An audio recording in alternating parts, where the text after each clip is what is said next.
अब तीसरी किस्सा बताता हूं कि चूंकि वहां ठंड बहुत है तो सब्जी नहीं बन सकती। सब्जी पकेगी कैसे? बॉइलिंग पॉइंट चाहिए ना, उबाल का तो बिंदु चाहिए। दाल को पकाना हो तो दाल नहीं पकेगी, सब्जी बनानी हो तो सब्जी नहीं पकेगी।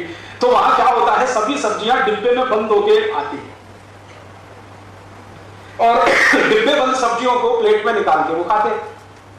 अब डिब्बा बंद सब्जी की विशेषता यह है कि उसमें नमक मिला के नहीं डाल सकते डिब्बे में, नहीं तो खराब हो जाती है, तो नमक ऊपर से मिलाना पड़ता है। तो यूरोप के सभी देशों में पिसा हुआ नमक खाने की ही परंपरा है, क्योंकि नमक को सब्जी प्लेट में रखने के बाद ही मिलाना पड़ता है। भारत में अब यही नकल हमने करना शुरू कर दिया। पिसा हुआ नमक हम सबके घर में आ गया, जो आज से 50 साल पहले किसी घर में नहीं होता था। हमारे यहां क्या है, कोई भी सब्जी हो, कोई भी दाल हो, उसका बॉइलिंग पॉइंट सामान्य रूप से उपलब्ध है, क्योंकि सूर्य उपलब्ध है।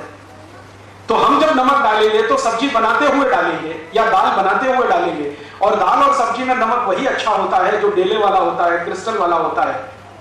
वो डाल के अगर आप सब्जी बनाएंगे तो तासीर है दूसरी, और ये जो पिसा हुआ नमक डालेंगे तो बिल्कुल तासीर बदल जाएगी। और ये छोटी छोटी बातें जैसे ही बदलना शुरू करती हैं तो फिर बीमारियां आपके शरीर में घर करना शुरू करती हैं।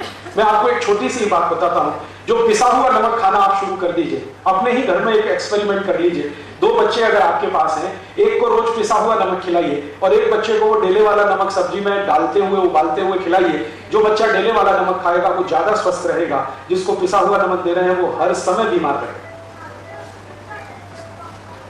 कारण क्या है? आप पूछेंगे जी कारण क्या है?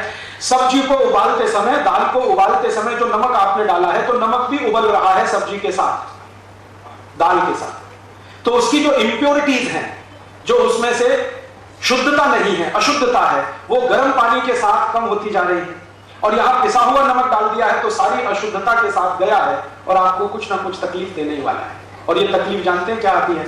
आजकल ज्यादातर माताओं बहनों से मैं एक ही शिकायत सुनता हूं, ओ राजीव भाई हमको थायराइड की समस्या हो गई। ये थायराइड उन सभी को होने वाला है जो पिसा हुआ नमक खाएंगे।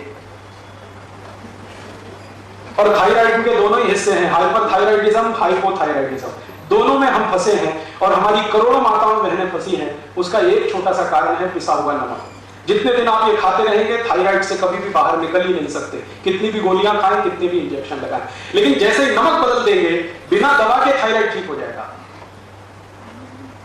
मेरे पास बहुत सारे पेशेंट आए थायराइड के, ज्यादातर माताएं आती हैं क्योंकि उनको थायराइड की समस्या पुरुषों की तुलना में ज्यादा होती है सेंसिटिविटी के कारण। तो वो आती है शिकायत लेके, क्या बताएं इतना थायराइड बढ़ा हुआ है, फिर मैं ये गोली खाती हूं तो शरीर और बढ़ रहा है, मोटापा बढ़ रहा है।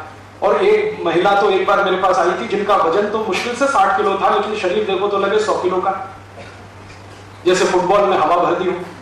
तब मैंने उनको समझाया कि आपकी समस्या क्या है।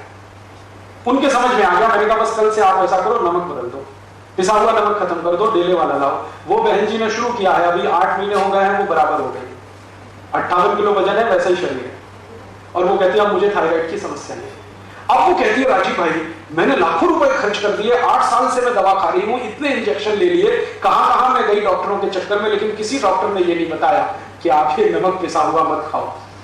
मैंने कहा उन्होंने नहीं बताया, उसके पीछे कारण दूसरा है। कारण यह है कि अगर आप ठीक हो जाएंगी तो डॉक्टर का धंधा कैसे चले? तो वो तो नहीं चाहेगा कि आप ठीक हो, वो नहीं बताएगा। जानता वो भी है, जो मैं बता रहा हूं वो डॉक्टर भी जानता, बताएगा नहीं। तो ऐसे छोटे छोटे से हमारे अपने जीवन में बिना सोचे समझे किए गए नकल के काम हमको इतनी बड़ी समस्याओं में फंसा देते हैं।